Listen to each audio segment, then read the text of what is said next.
What's up, YouTube? My name is Ghrei, and today I'm finally back with the next episode in What If Midoriya Had a Quirk. I'm sorry this took so long. I've been sick with both a sinus infection and the good old C disease going around these days. It was at the same time. Needless to say, I've been miserable, but I'm feeling so much better now. And guys, please don't forget to spread these videos around. If you like the videos, make sure you're subscribed. Hit the subscribe button, bell icon if you want to be kept up to date. You know the general gist of it. And if you think you're subbed, make sure you are, please, because YouTube likes to unsub people. Guys, we're nearing up on 5,000 subs. I cannot believe it. We're actually growing again. This is so exciting! Anyways, I'm not going to hold you back anymore. I'm not going to recap last episode. We're just jumping right into part 5. It had been a few days since the start of school, and Izuku was finally sinking into a schedule. The schoolwork was harrowing, much like the physical training both in and out of school, but he had determination in spades.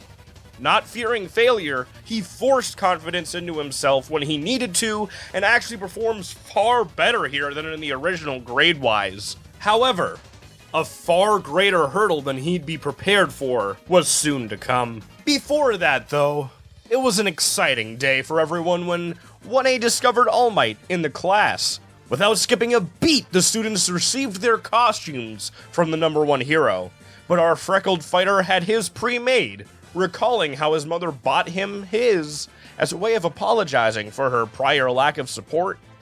Grinning ear to ear, Midoriya rushed to the boys' locker room and swapped into his costume, meeting all the other students on Ground Delta, just as the Hero-Gon teacher before them had instructed.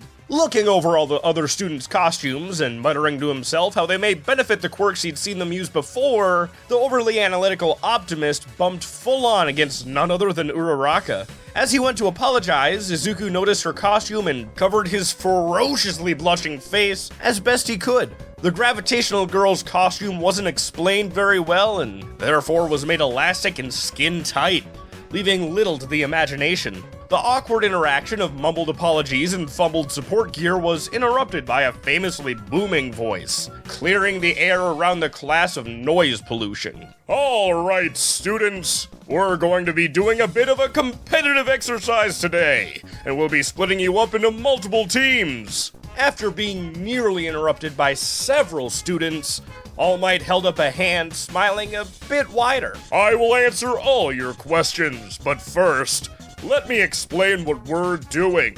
The basic premise is that the villain teams will have hidden a bomb somewhere in their hideout, and it's the job of the hero teams to find that bomb and make it become obsolete.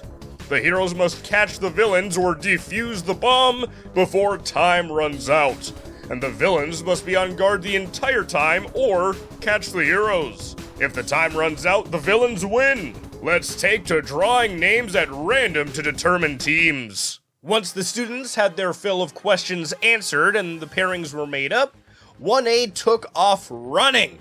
The hero and villain teams were relatively tied, heroes coming a bit further ahead in the number of wins. Quirks flew, plans hatched and were deployed, and countless notes were being taken as the individuals not set to be in the training game quite yet watched from a screen a safe distance away. Shaking his head, Midoriya looked at the name of his partner again, glancing at the pair of seemingly levitating gloves. They gave a friendly wave back, and the freckled fighter blushed before being snapped back into reality. He saw his two opponents and couldn't help but wonder how destructive Todoroki and Bakugo could be when working in tandem. He had to think of something, and fast.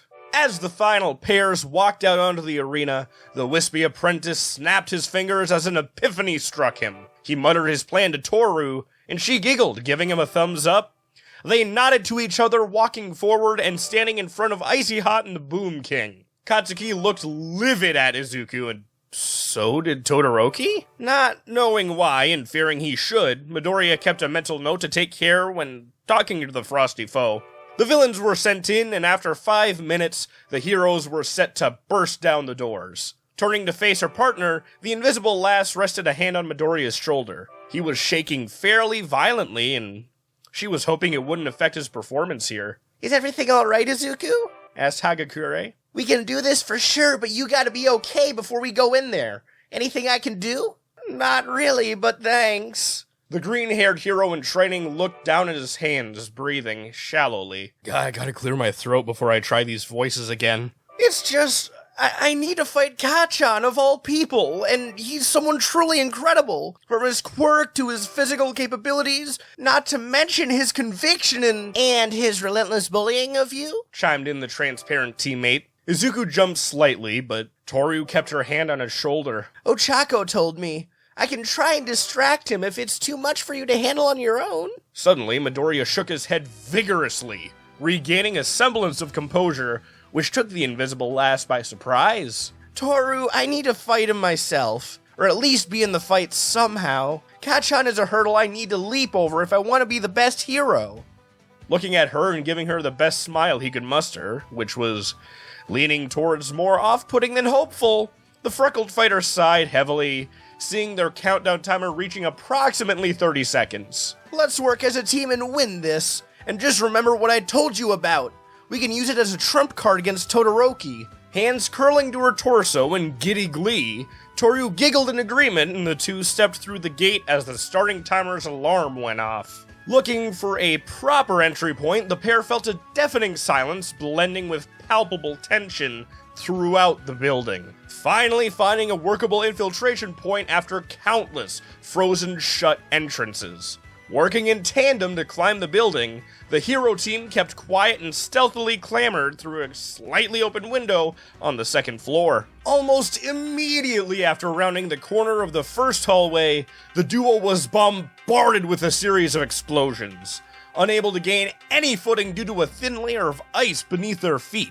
Shouting for Toru to get into position, the wispy teen prepped and threw a miniature sun at the floor before them, turning the once gray smoke of his adversary's explosions into a green-tinged cloud of dust filling the room. The ice cracked, giving better traction than before, assuming one planted their feet, and Katsuki growled as he waved the smoke out of his face. Standing tall, the two heroes in training stared one another down. You're a damn bastard! I told you not to come to this school, Deku! Kacchan, I'm not some weakling who can't defend themselves. Izuku put up his hands in a fighting position, though far more tense and less practiced than Bakugo's, and faced his ex-tormentor head-on. The tangible tension in the testing chambers was nearly suffocating for Toru, who took the opportunity to bolt down the hallway, fully removing her costume as she did so. Without further hesitation, the Boom King launched a right hook, only for it to be instantly caught by his frilly-haired follower. Midoriya planted his feet as he grabbed Katsuki's arm and braced his body before yelling and tugging the mock villain over his head and onto the hard ground.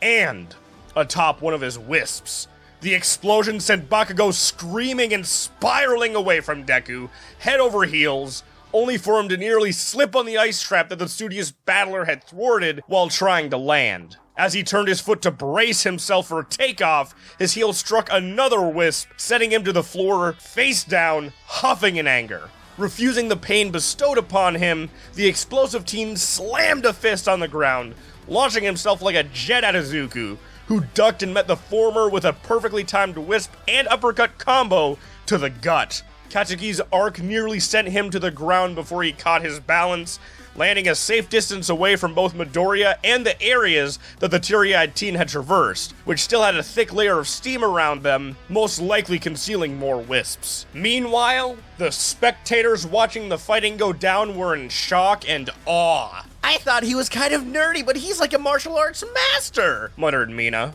He can't be for real! Bakugo got so many combat points and he just countered it like it was nothing! Exclaimed Kirishima. All Might himself was both taken aback and impressed. Did he learn that from Mirio? Thought the symbol of peace. Or is this something he taught himself? Panting, the Boom King simply stared at his classmate in frustrated rage. The freckled fighter stood straight, afraid but unflinching. You usually start with a big right swing. How much do you think I've been watching you? Katsuki's scowl only grew as Midoriya continued.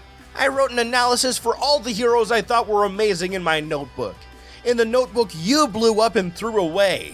The levels of rage on Bakugo's face were becoming primal now. I don't care if you call me Izuku or Deku.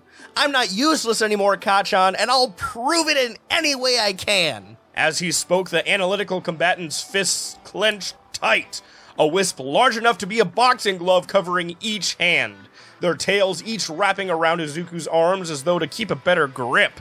The level of control blew everyone spectating away, and a punch to Kacchan's cheek out of left field showed how effective they were. Not only did the sphere of flame explode and send Midoriya's target hurtling across the hallway, but it seemed as though neither the recoil nor the explosion itself fazed the freckled fighter in the slightest. The wisp was seemingly shrunk in size, only for a sharp-eyed All Might to catch onto Izuku's attack. His hands! He surrounded them in multiple layers of those fiery lights. Every layer will explode separately, thought the number one hero. Maybe Mirio was right about you after all. Wiping a drop of blood off of his cheek, Katsuki glared down his old punching bag, suddenly realizing just how far Deku had come. One other realization came to the temperamental antagonist. You developed this so it would be a fair fight, didn't you? Those mines were just to throw me off. You cocky bastard. Think you're so high and mighty that you need to lower yourself to my level for a fair fight? You could have easily tried to beat me with your knockoff dodgeballs, but you went out of your way to turn ranged attacks into melee. You're coming into my battling territory, and I'll show you just how big of a mistake that is. The Boom King bellowed in rage, launching himself at his target and dodging the counterattack prepped for his hasty arrival, landing a well-sized explosion against Midoriya's gut. Hitting the wall and yelping in pain, Izuku thought quickly and used the momentum to rebound with a wisp and clothesline the explosive teen out of the air, sending the pair sprawling to either end of the hallway. The two yelled and leapt at one another, respective attacks prepped and ready, Izuku sporting a smile and Bakugo a sneer. And that's where I'll be leaving things for today. What do you guys think? Will Midoriya make use of his early lead? Will Bakugo take hold of victory despite the loss of traction? Which team is going to win the test? Leave your comments down below and we will see all of y'all beautiful people in the next episode. Y'all truly are beautiful. You guys are amazing. You should feel amazing. And signing out. Bye.